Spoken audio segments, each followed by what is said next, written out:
Thank you so much, Dr. Shivani Gupta, for coming on Wellness Your Way. I am very excited to have you here. Awesome. Thank you for having me.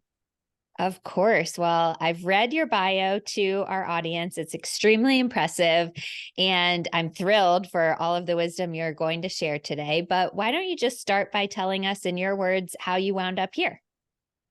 For sure. So I grew up a Texas girl in Houston, Texas, to an immigrant family. And I grew up living in two worlds. So I grew up being a Texas girl, going to school, American schooling, everything. But my parents would take us to India every year to go see my grandparents and my cousins. And so I always remember in my upbringing, like, gosh, these are two different worlds. And in India, we live one way. If I have a stomach ache, my grandma pulls out herbs and spices. And if I have any issues, there's like an herb or a spice or a tea that will fix that. And when I'm home here in Texas, it's totally different. It's like, whatever's at Eckerd's at the time was our drugstore. Now it's called CVS. Yes. And so eventually growing up, I was just kind of a sickly kid. And anytime we traveled, I would get so sick, car sick, air sick, seasick, like you couldn't take me anywhere. And finally, by the time I hit high school, I was getting these chronic colds. Again, felt like I had no immune system compared to everyone else, and took a really large amount of antibiotics. Like every month, the pediatrician was just like, here's Augmentin, here's antibiotics, just keep taking it, you'll get better. By the time I hit college, I realized, you know what? I have no immune system. Everyone else can party and have dinner and have fun, and I'm stuck. Like I'm stuck being sick. And I remember in India one day, I said, to the doctor, I said, there has to be a different way than you blowing up my gut with an antibiotic. You have not even talked to me about a probiotic. And I looked at my parents and I said, outside these doors is the land of yoga and Ayurveda. Maybe we need to go explore some other system to heal me because the current one's not working. And that's what set me off on my big journey to studying and loving Ayurveda to the point that I teach it now.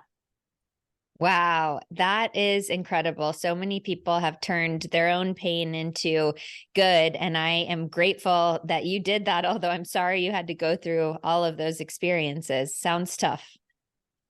Yeah, it was tough. But you know what? Now I guard my immune system with my life and I win Yes. at it all the time. I don't catch anything, knock on wood. And so I'm very grateful Amazing. because it paved the way for a much easier life now. Yes, that is incredible. Well, we'll be talking all about immune systems and all kinds of stuff related to your background, but I have to say you're the first person I've ever talked to with a PhD in turmeric. That is so specific and so incredible. It makes me happy. How did you get specifically so interested in turmeric? Well, I studied Ayurveda. I went to India. I studied it under the great gurus. I kept exploring, like, how do I pull the nuggets out of this wisdom? Because it's a pretty involved lifestyle and commitment. And the detoxes are huge. I remember going to India and doing the detoxes and thinking, gosh, if we all just detox for 3 weeks every year, we would have an entirely different planet in terms of our health pathologies and diseases. And so eventually I thought, I need to study this in a structure so that when I go out to write books and teach about this, people will listen. But I did my master's in Ayurvedic sciences first. And in the Ayurveda course, it was just so much knowledge. And herbology really caught my interest because we have such a affinity for and usage of herbs and spices in a way that here in the West, we have no idea. Like in the West, we're like, I've got my oregano, I've got my rosemary, I use some sage maybe if I want to be fancy with my Italian. Versus in India, like it's unending the level of spices we play with, but they have potent medical benefits, potent superfood level things that they do to the body. And so when I was sitting in herbology class, I'm hearing cilantro does this and cumin does that and fenugreek does this and mustard seed does that. And then I was like, they talked about turmeric, the spice. And I thought, gosh, we all use turmeric. What is the big deal? But when they spoke about the benefits, I was like, whoa, it's anti-inflammatory, antioxidant, it's antiviral. That one really caught my attention. Antibacterial, antifungal. And I thought, wow, this was the key to the kingdom. If I had had this as a kid, maybe I wouldn't have been dying on every vacation, and I wouldn't have been the weak one who couldn't really go to a party or a trip without being scared that I just crashed the next day. And I also felt like I come from a family of diabetics, and so growing up, going to India every year, I'd watch people really suffer with the advanced stages of diabetes and pass away from it, from stroke, heart attack, amputation, all those things. So I just sat there and thought this spice could be that one thing that if I study it and I understand it, maybe we can convince all of Western medicine to use this as a tool. And so that's why I chose it as my PhD topic, because my advisor was like, you need to pick something. And I underestimated how hard it would be to study that much science. But it made me a true evangelist of the power of turmeric. Wow, that is incredible. And I think the audience has heard me talk about turmeric so many times, and every single time I'm just saying it's anti-inflammatory. It's anti-inflammatory. Inflammation's at the root of all of our chronic diseases, all of this kind of stuff. And so they've heard my take on it, which is not the PhD in turmeric take on it. I'd love for you to really break it down for the audience to hear it in a new way. What is inflammation, and why does this even happen in the first place? Sure. So inflammation is like this forest fire. Oftentimes we have acute inflammation, the body handles it fine. Usually our inflammation is handled properly, and it's a good thing. But the problem is most of us have a system that's got toxins, toxic burdens. Our immune system is not as strong. Our lymphatic system's congested. The body's not at A+ level. And so thus, once this inflammation is happening in the body, it oftentimes becomes chronic low-grade persistent inflammation, which I consider a forest fire. And most people say, well, I'm not inflamed, because they're not feeling a very active symptom of inflammation. I'm in my early 40s. I would not say that I'm inflamed. But when I think about it, the stack up of symptoms that I do complain about, and all my friends complain about, are what we call inflammaging. So that is, oh, you know what? I wake up and I'm just still tired. Oh, when I wake up, I'm more creaky. My feet hurt, or my this hurts. Oh, I've got headaches every day, but I don't know why. I have all this belly fat and I've done everything, but I can't get rid of it. There's certain things that when they start adding up, you look at that and say, guys, I always say we're not aging. This is inflammaging. And if we actually ate an anti-inflammatory diet and addressed inflammation, these would not be complaints. So don't blame aging for what is actually inflammation in the body. And so when it comes to turmeric, turmeric is not just a very powerful natural anti-inflammatory that can address, chronic joint pain and major inflammation issues. It can also do so much more. It's antioxidant, and the science shows that it's not just going to reduce oxidation, it'll stop the forces that are creating the oxidation in the first place. So it really goes to that root cause. Oxidation is what's aging us. It's what makes us the scarecrow from Wizard of Oz, or the Tin Man, sorry. It makes us all, stiff in the joints and having all those things over time that we complain about. So the antioxidant benefit I find wonderful, so we can stay youthful and vibrant and focused and energized for longer as we age. Then it is such an immune modulator. So the antiviral, antibacterial, antifungal aspects are very powerful supports, especially in this modern day world where we are traveling, where we're working, where we're constantly touching things and exposed. I think we saw in the last few years, we all are susceptible to things. So if we can show up in the world every day with our defense system activated, with something on board that's protecting us at all times, to me, that's a very powerful tool, because I need that defense system in place. I can't assume that in any given day, my lymphatic system's clear, that I've eaten perfectly and done all the good things. I wish I was that way, but I do my best. And so I take this as my insurance policy. And then now I'm doing a lot more presentations on curcumin at medical conferences. So I'm speaking more into the pre-surgical and the post-surgical applications of using curcumin across all the surgeon and medical subspecialties. I'm speaking into curcumin for longevity. I think there's a lot of science that's going to come out in the next few years, because it's exponentially growing, the amount of published science on curcumin, but it's also a powerful tool for longevity. There's an indication that it extends telomeres. So to me, it's truly a wonder herb, like a top wonder herb that's beautiful and supportive to nearly all of us, that we can use as a strategic tool. And when people talk about superfoods, I'm like, have you thought about super spices? Because we take superfoods for their antioxidant benefit. So I stopped taking the 50 superfoods out there, and I just take my turmeric, and I'm like, great, I have done the work to be anti-inflammatory. Amazing. You covered so much great information there. I wrote down several things I want to dive into. But the first question that I have for you is inflammation is actually a good thing to some extent. Our body is doing that for a reason. So, how do we now weigh the fact that we all need this anti-inflammatory agent with the fact that inflammation is a quote good or helpful process in our body? Great question. So our body is built to defend ourselves, and our body is built for survival. It's why we have the sympathetic and the parasympathetic nervous system. At any given moment, if there's a threat, our body knows how to send resources where they need to go so we can run, so we can hide, so we can actually send all the blood flow to the things needed to save our life. So I have full faith that the body is capable of always creating a great inflammatory response to any threat because it's built for that. Our skin is a defense system. We have so many defense systems. The problem is our poor body in modern day times is under assault 24/7. So between the food quality, the water quality, the air quality, the EMF pollution, the toxins, like the body's literally confused at all times about what is good and what is bad. And so if our body's going to be creating inflammation and response 24/7, then that's where the inflammatory response is not good. So when you take a plant like a turmeric or any of the Ayurvedic herbs, they're so intelligent with the body. They're plants from Earth, we are from Earth. And so they go in there and the body knows adaptogenic wise and, with our own like inner thermostat, how to use what it is we're taking. So I have found over the years, when you have like knee pain, if you take turmeric, it'll help get that knee pain down. But then people will say, my gingivitis went away. So once you address the big inflammation issues, it'll go after the small inflammation issues. And there's so many inflammatory issues people are suffering with. Every itis in the body's inflammation. We know that the chronic diseases that are the biggest killers and epidemics in the world are inflammation-based.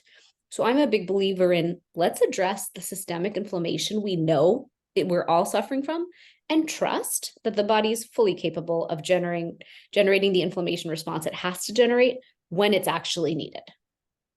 Really great. I like that, giving us a little more context to it. So is your understanding that you, as how you referred to yourself as a sickly child, your body was just trying to kind of play whack-a-mole with all of the different things that it needed to have an inflammatory response to. And so it couldn't prioritize those viruses or sicknesses that you were getting. Is that how you understand it?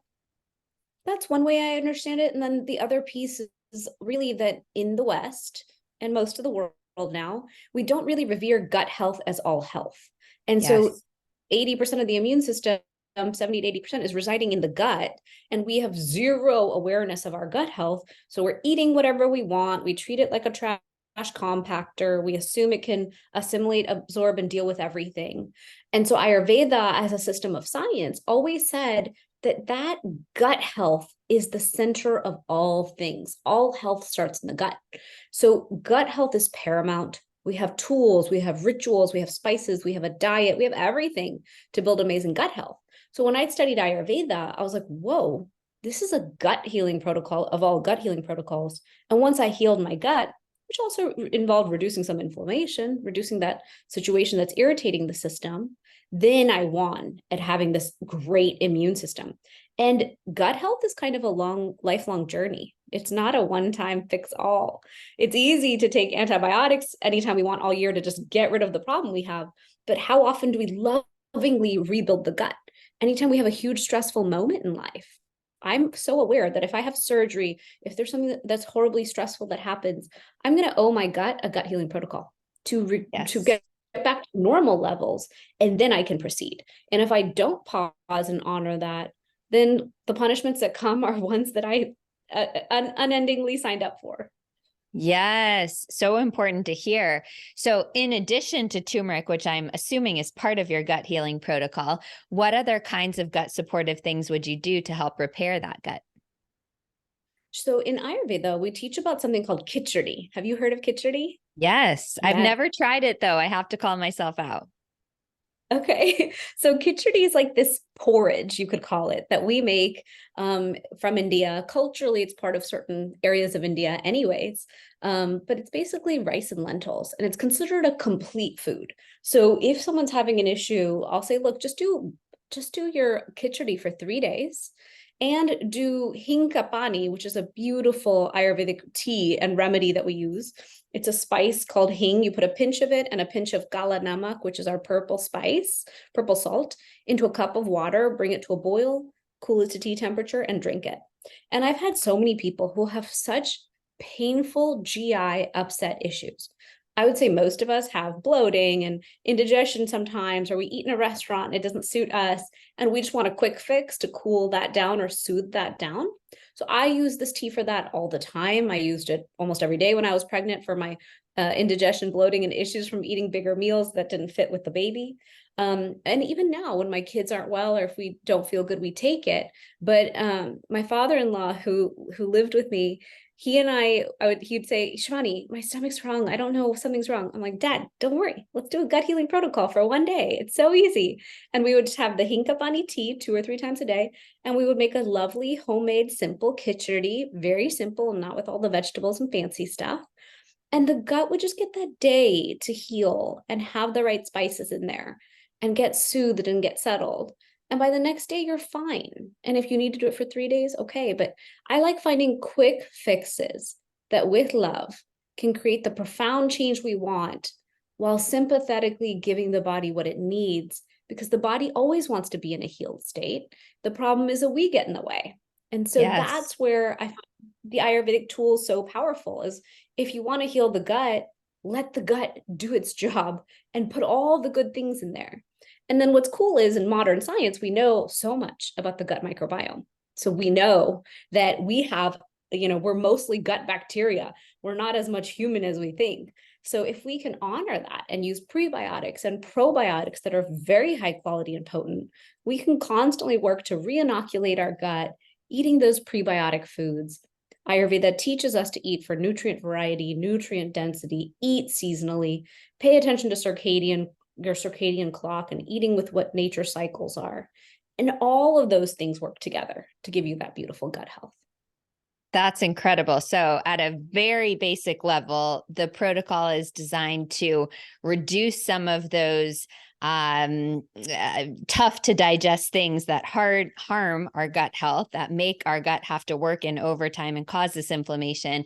And then also providing with those spices, those probiotics, those prebiotics, those foundational things to help it repair itself.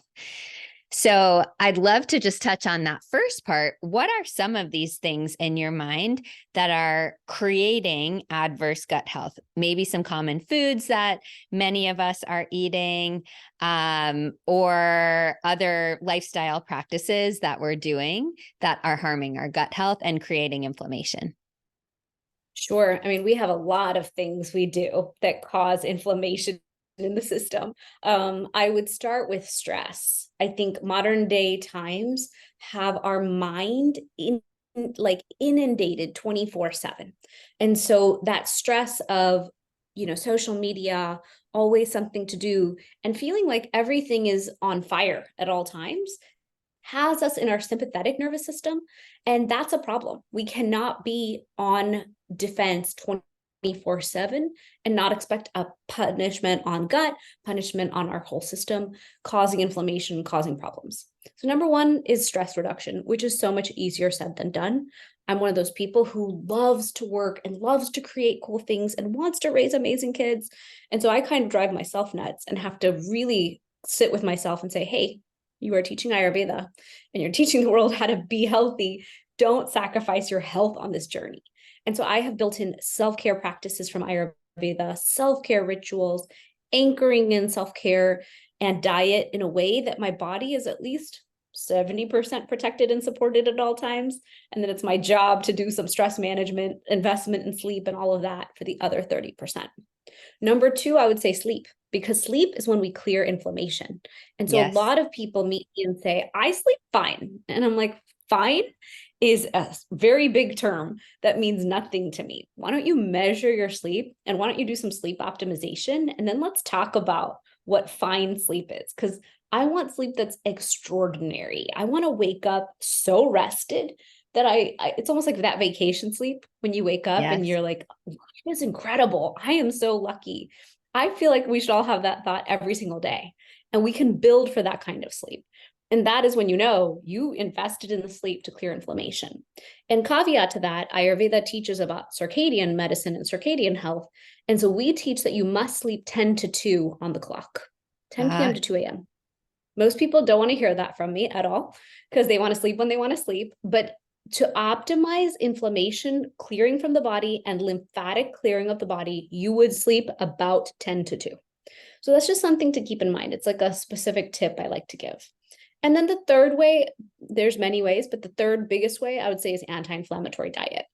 We in the West and now across the world, because we've exported our diet and fast food, we all think that food is just something you consume to fuel you and keep you going, or some of us love food and love and are addicted to it. So food is a sensitive topic, but in general, science is showing we must reduce the inflammatory foods we eat. And some of us are more inflamed by certain foods than others. So either doing a food intolerance test or doing an elimination diet will clearly show you the foods you're not meant to eat.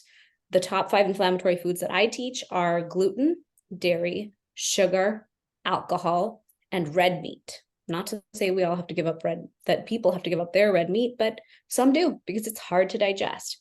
Dairy for a lot of people, alcohol we know is poisonous to us and bad for us, and we're not supposed to consume any of it. So that's just reducing. I tell people just reduce. I'm not here to take away the whole world from you, but if you can go from 100% consumption to 80 to 50, and if you can do an elimination diet once, I do this a lot with women. I do full detoxes with them for 3 weeks.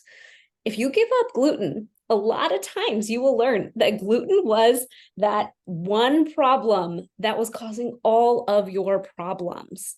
When I gave up gluten, my gut health completely changed. Brain fog gone. All these problems that I thought, wow, this must be what post kids is like. They have evaporated over gluten. And then I'm careful with dairy as well. But I have my wine. I have a lot of other things that I enjoy. And so I really encourage people to look at what's inflammatory to you, reduce it, reduce stress the best you can. In Ayurveda, we have yoga and meditation as our sister sciences. And then that sleep piece is really big too. oh, I love it. I have a very similar list that I generally give, which is gluten, dairy, added sugar, alcohol, and I trade red meat for ultra processed foods. Although I agree with you, if a person does not have digestive capacity to break down red meat, that can be very harmful. And I would say for sure the average American is consuming too much red meat, even if we can digest it. So I think that both, maybe we could make a list of 6. We could throw ultra processed food in there too, and still keep the red meat on the list as long as someone can digest it. But that makes a lot of sense. And I also share your experience. I gave up gluten about 10 years ago now, and it was just an experiment. But honestly, I feel so good without it. I don't know why I would go back. I just really don't miss it very much. That's different for some people. I think many of us can include some of these things, like you said, alcohol in moderation, even though we know it's not great for us. We have a little wiggle room as long as we're taking care of our body. Is that your opinion as well? Absolutely. And with gluten, I can't play. There's no playing with gluten anymore. Yeah. Anytime I have it, I'm like, wow, I'm going to bed now because I just had, like, you can feel the symptoms so acutely. And honestly, there's so much out there now that's gluten-free. Granted, you have to read the labels. I kind Yes. of am shocked sometimes at the labels. I'm like, how much xanthan gum and tapioca starch and chemicals do you people want to put in my body? This is ridiculous. Some of you should try to make without it. But I have a gluten-free toast I love. I have a gluten-free pizza I love. If I really want a treat, it's the Costco gluten-free pizza. It's amazing. I have almond flour tortillas, Trader Joe's, Sprouts. All these stores have so many gluten-free options. So if you crave a tortilla and you crave a toast and you need a few of those things around your food, go for it. They're there. Yeah. But I find so many people have autoimmune conditions, thyroid conditions, subclinical thyroid conditions. And if we just let go of the gluten, our whole experience of life would change. And how Yes. cool is that? Because I now function. Just today, I was like, I feel like I have the energy pace of a Ferrari. And Oh, I that was love my it. thought this morning. And I was like, you've built that over time, and then you work to maintain it. And so that is just such an opportunity for us, because then you can build whatever you want in life, have the energy for whatever matters to you, and have that extra capacity to do more, like impact on a greater scale. Yes. Oh, so excellent. I just want to touch on two other quick things and then get back into turmeric, which is our main topic. But I wrote myself a note when you were talking about sleeping 10 to 2. First of all, I love that because I go to bed at 9. So it's great from my perspective. But I just want to be very clear to the audience. I strongly believe Shivani is not saying sleep only 10 to 2. It's just that you need to be asleep during 10 to 2 for maximum benefit. Is that true? Correct. We all have different amounts of sleep we need. I believe the majority of us need 7 to 8 hours. There's a lot of sleep experts publishing a lot of books that say some people need 6, some people need 9. But on average, people need 7 to 8 hours. And you can figure that out for yourself. I do need 8 hours of sleep personally. It's just that the 10 to 2 block is the most important for the inflammation clearing. So, yes. Love it. Thank you for that. And then one other thing you mentioned, which will bring us back to turmeric, is you mentioned curcumin in there. And I think the very close listeners to previous Wellness Your Way podcasts will know the relationship between turmeric and curcumin. But I'd love to hear your perspective on this, as well as when we're looking at a product, how do we understand, okay, it has this many curcuminoids, this potency? Just give us all of that. For sure. So when I was finishing up my PhD, I started looking around at the market, because anyone who came to me with a pain, I would say, oh, you catch colds often, take turmeric. You have joint pain, take turmeric. And so I started looking around at which one would I recommend, because there's so many on the market at the big box retailers or the health food stores. It's hard to know. The problem with the turmeric market is it's almost impossible to read the labels. When the label says curcuma longa, that's the plant name. That's the rhizome. That's buying regular turmeric, the spice, and sprinkling it on your food, which most people do. And what most people don't realize is out of the entire turmeric plant, only 3% of it is the curcuminoids, which have been most studied for all the scientific benefit that we're talking about when it comes to turmeric. And out of those 3 curcuminoids, the one curcumin is the most effective at reducing inflammation. And so when we look at the market's like, here's 1,000 milligrams of regular turmeric. That's not going to do the needle when it comes to significantly reducing inflammation in the body and giving the support that we're talking about. Then people say, okay, well, here's all 3 curcuminoids. Just take all 3. Okay. But what if you isolated the one and gave it at a full dose? What could that do in the body? And so that's what I sought out to do about 8 years ago. And I created a formula, and it was really just a theory. I was like, can I get all of Western medicine and orthopedics to give us less pain meds that have side effects? That was just a theory, because myself, I can't tolerate NSAIDs well. I can't tolerate those things a lot when I have plantar fasciitis or any kind of pain in my body. And so I created the formulation, and it completely worked, to the point that it shocked me, shocked the doctors. They were like, what? We don't normally see plant medicine have that type of impact. And so I just encourage everyone, because there's other great turmerics out there. I'm sure there's great ones.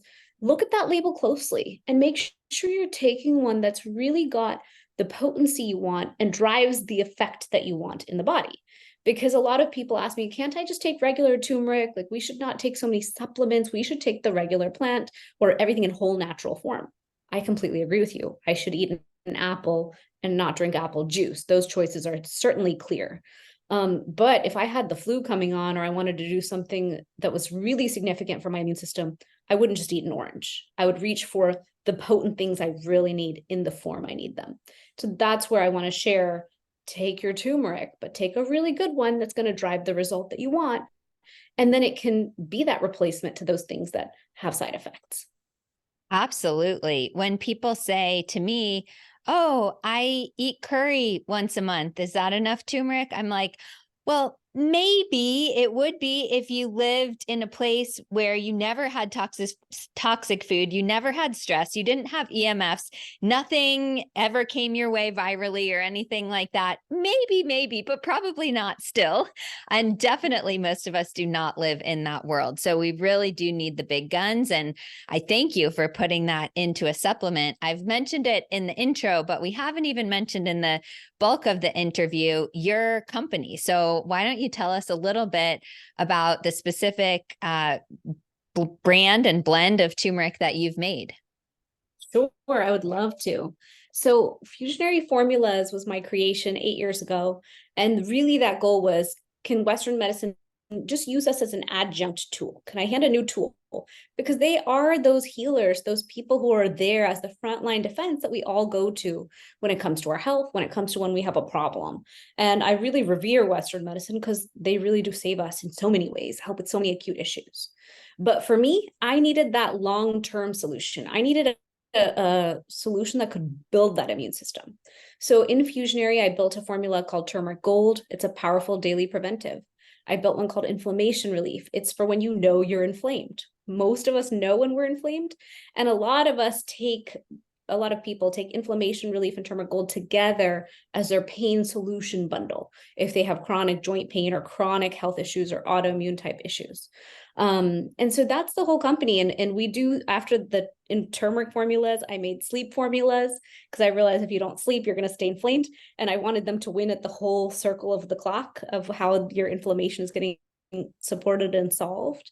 And then I have fun after that. I made a menopause tea. I've made a metabolism tea. I like to play with the herbs and spices from Ayurveda and see, can I make a tea as potent as a supplement? Where do people need help? And how can I pull the tools of Ayurveda out to help them? Amazing. I'm so excited to dive more into these products. Let's start with the first two, the gold and was it inflammation support or inflammation? What was the word after that? Relief. Relief. Okay. Relief. Gold and inflammation relief. Can you talk to me about the differences a little bit more? You said if you know you're inflamed, you would go inflammation relief. If you're just kind of on a preventative basis, you would go with gold. But now that you've explained to us the curcuminoids and all of this kind of stuff, what's the differences in the formulations between those? Sure. So I made turmeric gold with 500 milligrams of that pure curcumin extract, and I added black pepper to it and 50 milligrams of turmeric powder because I wanted the synergistic effect of whole plant with extract. I wanted the non-curcuminoid benefit. There's still non-curcuminoid benefit in turmeric that's to be honored. So I'd still encourage everyone to use turmeric in their diet. And then the black pepper is what increases the absorption by 2000%. So you can take a lipid-based curcumin or a black pepper one. Everyone says that theirs is better, but I have never seen an apples to apples study proving whether a lipid-based or a black pepper-based formula is better. So turmeric gold, I consider that defense system. I take it every day as my defense. And if I have people around me, like my little ones who are catching a cold, I'll just take more. And I consider that my support. Now, inflammation relief, I put 400 milligrams of the curcumin extract, the same ingredient, but then I put all the herbs from Ayurveda that work synergistically to reduce inflammation, because Ayurveda is an ancient, wise science. They don't just pull one extract and say, let me hit you with the hammer and get the job done. Instead, it's much more sympathetic to a plant medicine solution.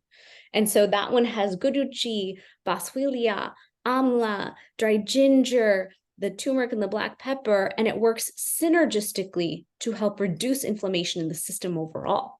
And so when I made inflammation relief, I made it because I knew it would be tremendous, but I didn't think that Western medicine would adopt it or use it. I was worried that because they were all weird Ayurvedic herbs, no one would touch it. But now there's so much more awareness. People are hearing about boswellia, amla, and those benefits. And all my doctors astounded me. They're like, listen, you have the science, we're fine with it. And so they're all using the combo of the two, because if a patient has a lot of pain, they need more support. So instead of telling you to take double the turmeric gold or double the inflammation relief, they combine the two themselves, which I never thought of. I didn't make it for that. And it works beautifully. So it's interesting. I have some people who love inflammation relief more. It supports them better. And then I have a whole contingency who love it the way I do it, which is turmeric gold. And then I made sleep solutions like a sleep tea and a sleep formula, because again, if we don't sleep well, we're not going to clear that inflammation. That is incredible. So I think that super potent anti-inflammatory impact of the inflammation relief, and you're talking about how some Western medicine doctors have adopted it, lead me back into what you said earlier about surgery. Now, a couple years ago, I developed this app called Mend Better with some partners at Johns Hopkins and things like that. It was about nutrition for surgery. And of course, we recommended turmeric, but we had to be very careful because we know that many doctors say no supplements at all 2 weeks before and 2 weeks after. And we never want to recommend against anything that your surgeon is saying. Of course, I'm not a surgeon, so don't listen to me on this, but I can show you some of the research on how this is very beneficial for wound healing. So I would always encourage them to have a conversation with your doctor. Hey, here's some of the research on this. Is this okay? And oftentimes then they would say yes. Is that kind of how you've had to approach this? Like, yes, we know it's not standard practice, but if you really look into it, we think you'll believe in it. Yes, two things happened. First of all, I've had the company for 8 years. And so it was really hard for the first 5 because I felt like I was convincing a bunch of people who really didn't want to be convinced on this new topic. And I really was like, I will change orthopedics, and didn't realize I picked kind of the hardest door to call on with this topic. And they're dealing with very serious pain and issues. So I can understand the reticence and hesitation there. Then in the last few years, I did 2 things. First of all, the pandemic changed things. People realized they have to take sovereignty and ownership of their health in a new way. Second of all, I think doctors really changed their mindset where they said, you know what, we have a lot of tools, but maybe we should be open to more toolkits. And that really opened the door for me. And then thirdly, people knew that there are these solutions, they want to play with them more, but they do want their doctor's approval. And so when I sit down with doctors, I say, look, turmeric is a vasodilator. It is an anticoagulant. It will thin the blood. You do have to be very careful around surgery. And so because I work with 100, 150 doctors, they give me the data all the time. They're like, wow, Shivani, I'm so impressed it did this. Yes, I have my patients come off 1 week before. Yes, I put them back on 5 to 7 days after, depending on the type of patient. And that really comes down to the doctor and their comfort level. So yes, I actually just did a talk on wound healing with curcumin, and I had to do so much pulling of the science again, which I hadn't done in a while. And there's exponentially more science being published on turmeric. So there's so much there around if we know we're going to get an elective surgery.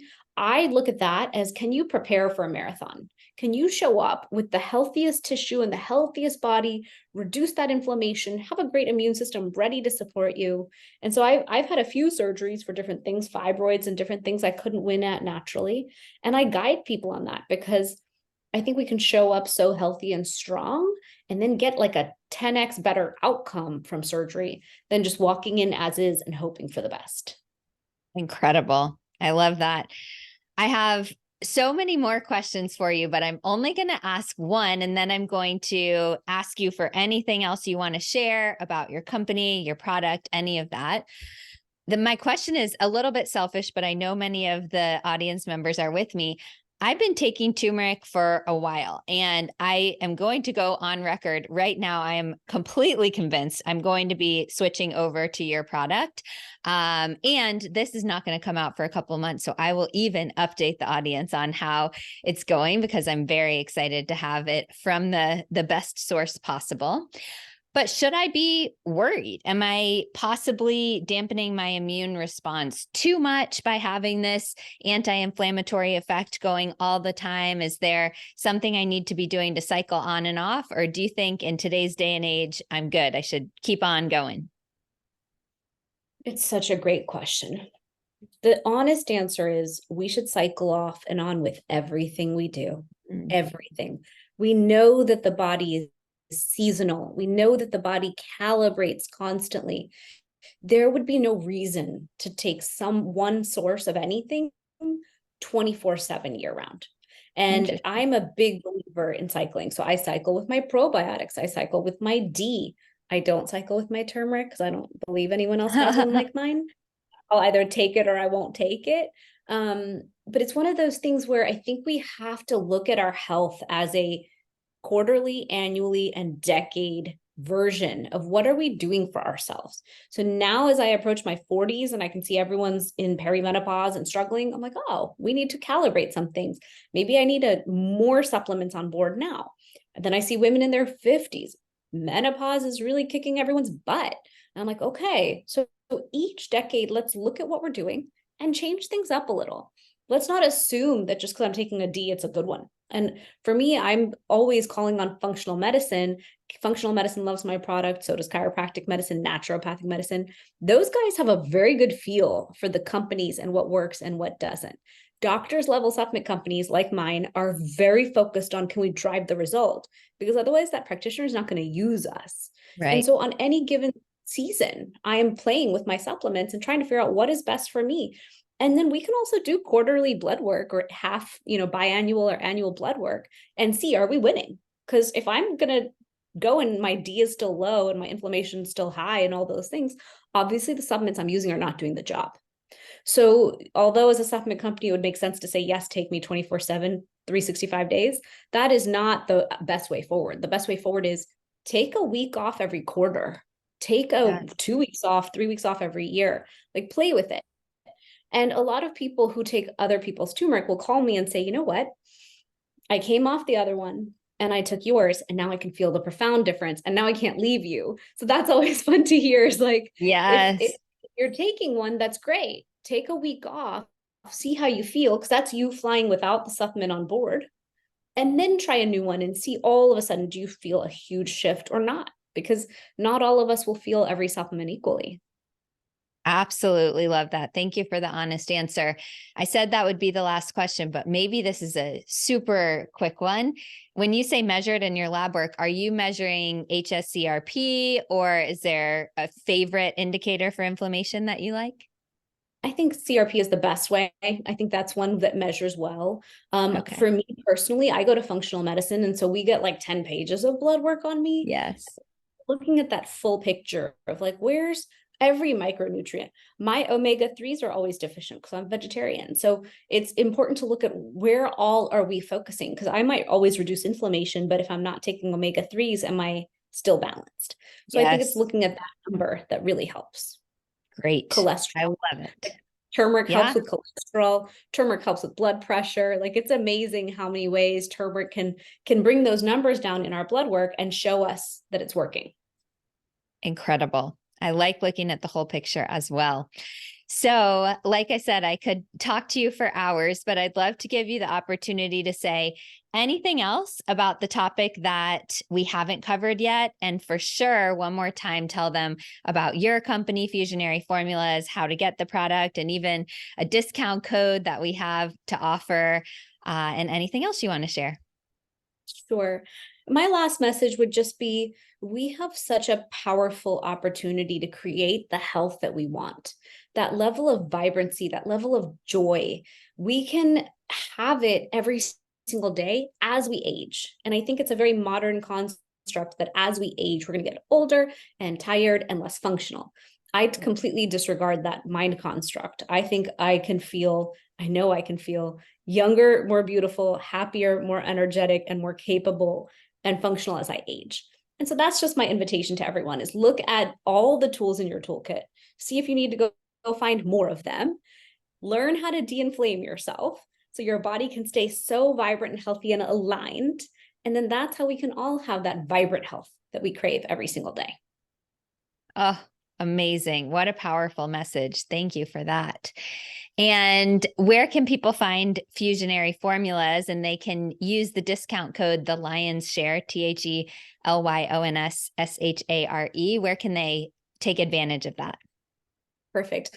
My website is fusionaryformulas.com, Fusionary. That's the website for the supplements. My website is shivanigupta.com, Shivani Gupta. So you can find lots of tools there, like a 7-day inflammation challenge and things. I have a Facebook group called the Inflammation Solution. So I love teaching live in there every week. And I have a podcast called the Fusionary Health Podcast. Amazing. We will link to all of those incredible resources in the show notes for sure. So please check out the various websites, join that Facebook group, and definitely check out the turmeric product and maybe some of the teas and sleep formulas as well. Dr. Gupta, it has been so fantastic to get to speak with you today. Thank you again for sharing your wisdom. Thank you. Thank you for having me.